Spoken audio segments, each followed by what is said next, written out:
कोणत्याही जातीचे एक सजीव किंवा निर्जीव जेव्हा एकत्र येतात, कोणत्याही जातीचे सजीव किंवा निर्जीव जेव्हा एकत्र येतात तेव्हा त्यांचा एक समूह तयार होतो. त्यांचा काय तयार होतो? समूह तयार होतो. आणि त्या समूहाला वेगळा अर्थ प्राप्त होतो.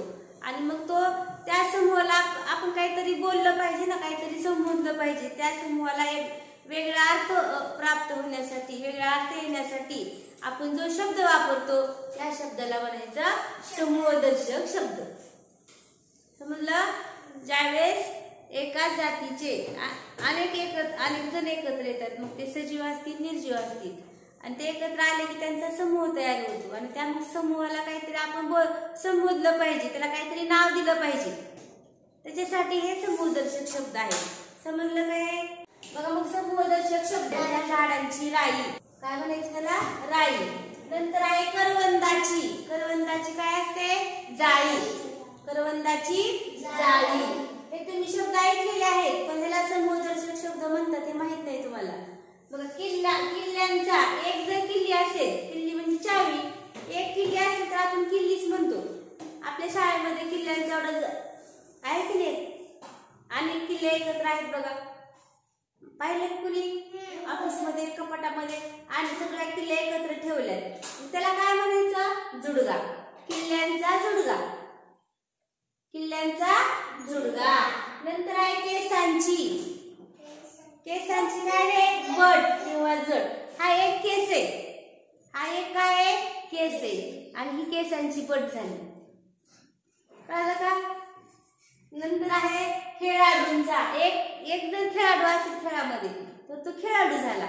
पण अनेक खेळाडू आहेत, 11 खेळाडू एकत्र आहेत, 9 खेळाडू एकत्र आहेत, त्याला म्हणायचं संघ. खेळाडूंचा संघ. अनेक खेळाडूंचा एक संघ तयार झाला, त्याला संघ म्हणायचं. समजलं का? मग नंतर आहे गवताची. गवताची काय रे? गंजी किंवा पेंडी. तुम्ही गवताची पेंडी म्हणता की नाही? गवताची पेंडी. मग त्या गवताला जर एकत्र बांधलं तर त्याला काय म्हणायचं? गंजी किंवा पेंडी. नंतर आहे गुरांचा कळप. अनेक गुरं एकत्र चालले, अनेक गायी म्हशी एकत्र चालले, त्याला काय म्हणायचं? गुरांचा कळप. काय म्हणायचं अनन्या? गुरांचा कळप. नंतर आहे जहाजांचा काफिला. अनेक जहाज एकत्र आहेत, त्याला म्हणायचं काफिला. हे शब्द कसले?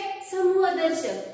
अनेक सजीव किंवा निर्जीव अनेक वस्तू एकत्र आल्यानंतर जो आपण शब्द वापरतो त्या समूहाला त्याला म्हणायचं समूहदर्शक शब्द. नंतर आहे ताऱ्यांचा पुंजका. ताऱ्यांचा पुंजका. बघा, आकाशामध्ये आपण तारे बघतो, चांदण्या बघतो. एक एक एक एक तुटक चांदणी असते की नाही? पण एखाद्या ठिकाणी जास्त चांदण्या असतात, जास्त एकत्र चांदण्या असतात, त्याला काय म्हणायचंय? पुंजका. ताऱ्यांचा पुंजका. त्यानंतर आहे दुर्वांची. दुर्वांची काय असते? जुडी. दुर्वा म्हणजे काय माहिती का तुम्हाला? दुर्वा तुम्ही गणपतीला वाहता का? गणपतीला काय वाहता सांगा बरं? गणपतीला आता गणपती येतात की नाही, त्यावेळेस काय वाहता तुम्ही? हराळी वाहता की नाही? हराळी. ती हराळी म्हणजे दुर्वा. मग ते एक हराळीला तुम्ही काय करता? सगळे हराळे एक असे 21 हराळे एकत्र करतात आणि त्याला दोऱ्यानं बांधतात. ही झाली जुडी, दुर्वांची जुडी. आणि ते आपण गणपतीला वाहतो, बरोबर आहे? बघा, नाण्यांची चळत. नाणे म्हणजे काय? पैसे, चिल्लर पैसे. जर अनेक नाणे आपण एकत्र केले, त्याचा ढीग तयार केला असता आणि भरपूर पैसे झाले, नाणे चिल्लर पैसे, त्याला काय म्हणायचं? चळत. त्याच्यानंतर बघा, नोटांचे पुडके. नोटांचे काय? पुडके. रेणुका, लक्षात आहे का तुझं? लक्ष दे ना समोर. हा, प्रवाशांची झुंबड. झुंबड म्हणजे झुंबडला दुसरा एक अर्थ आहे गर्दी. प्रवाशांची झुंबड. कुठं असते झुंबड? मग प्रवाशांची गर्दी कुठं असते? प्रवाशांची बस स्टँडवर, बस स्थानकावर असते की नाही गर्दी? प्रवाशांची झुंबड, त्याला काय म्हणायचं? झुंबड. झुंबडला दुसरं नाव आहे गर्दी. नंतर आहे पाठ्यपुस्तकांचा संच. पाठ्यपुस्तकांचा संच. पाठ्यपुस्तकांचा संच. नंतर बघा, पोत्यांची थप्पी. एकावर एक पोती जर अशी रचली तर त्याला काय म्हणतात रे? थप्पी. काय म्हणतात? थप्पी. फुलझाडांचा ताटवा. फुलझाडांचा ताटवा. बेड. मडक्यांची उतरण.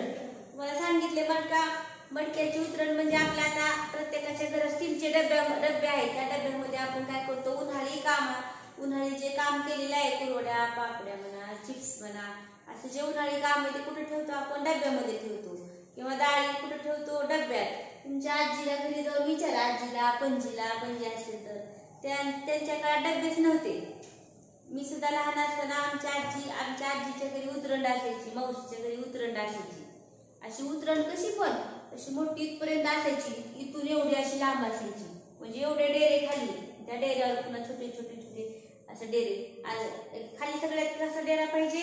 मोठा, मोठ्यावर छोटा, छोट्यावर त्याच्यापेक्षा छोटा, असं करत सगळ्यात शेवटी छोटा. कारण डबेच नव्हते ना, पर्याय नव्हता. आणि ते टिकत पण होतं.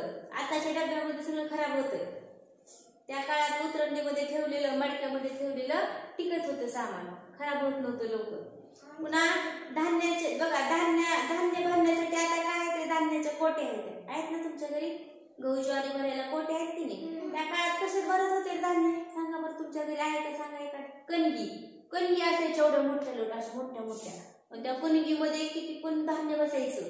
त्या कणगी शेणाने सारवलेल्या असायच्या आणि वर्षभर 2-3 वर्ष त्या कणगीमध्ये धान्य टिकून राहायचं. खराब पण होत नव्हतं लवकर किडे होत नव्हते, काही नव्हतं. पण आता लगेच धान्याच्या कोट्यामध्ये किडे होतात, खराब होतं धान्याच्या कोट्यामधलं. म्हणजे जे जुनं होतं ते सोनं होतं, जुनं होतं ते चांगलं होतं. बरोबर आहे का? तुम्ही शेणाचं नाव बोललं तरी तुम्ही तोंड वाकडं करता की नाही? आणि आम्ही ज्यावेळेस लहान होतो तर आम्ही शेणाच्याच घरात राहत होतो, शेणानं सारवलेल्या घरात राहत होतो. आम्ही पण सारवले शेणानं. आणि ते तुम्हाला आता ते नको वाटते का? तो वास येतो त्याचा, आहे की नाही? पण तेच शेणाचं घर सारवलेलं चांगलं होतं. ह्या आताची जी फरशी आहे स्टाईल, त्या स्टाईलमुळं लोकांना हाडाचे आजार होत आहेत. कशाचे आजार होत आहेत? हाडाचे आजार होत आहेत. म्हणून मग लोक आता घरामध्ये चप्पल घालतात ना, फरशीवर चप्पल का घालतात? मग त्या फरशीचा थंडावा तुमच्या पायामध्ये जाऊ नये, हाडामध्ये जाऊ नये आणि तुम्हाला वात होऊ नये. तर मग ह्या थंडीनं वात होतो परत. मग ते शेणाचंच घर चांगलं होतं सारवलं. चांगलं का? आता थोड्या दिवसांनी लोकांना कळते, हळूहळू कळणार आहे थोड्या वर्षानंतर की जुनं होतं ते चांगलं होतं. नंतर काय सांगितलं रे? माणसांचा जमाव. अनेक माणसं एकत्र आली की म्हणायचं काय म्हणायचं? त्यांना जमाव म्हणायचं. मुंग्यांची राग. मुंग्या जर अनेक एकत्र चाललेल्या असल्या की त्यांना म्हणायचं मुंग्यांची राग.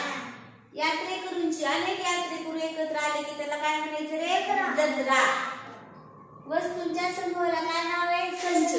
कशाचाही कोणत्याही वस्तू असेल, पुस्तकांचा संच असेल, पेन, ताटांचा संच असेल, वाट्यांचा संच असेल, ग्लासांचा संच असेल, आपल्या शाळेतल्या शैक्षणिक साहित्यांचा संच असेल, त्याला अनेक वस्तू एकत्र केल्या की त्याच्या समूहाला काय म्हणायचं? संच. उंटांचा किंवा लमानांचा काय असतो? तांडा. काय असतो रे? तांडा. केसांचा झुपका. केसांचा झुपका किंवा पुंजका. केळ्यांचा घड. अनेक केळी एकत्र असतात. तुम्ही केळ्याचं झाड पाहिलं का? केळ्याच्या झाडाला केळी लागतात की नाही? त्याला केळ म्हणायचं नाही, त्याला केळी किंवा एक केळ नसतं ते.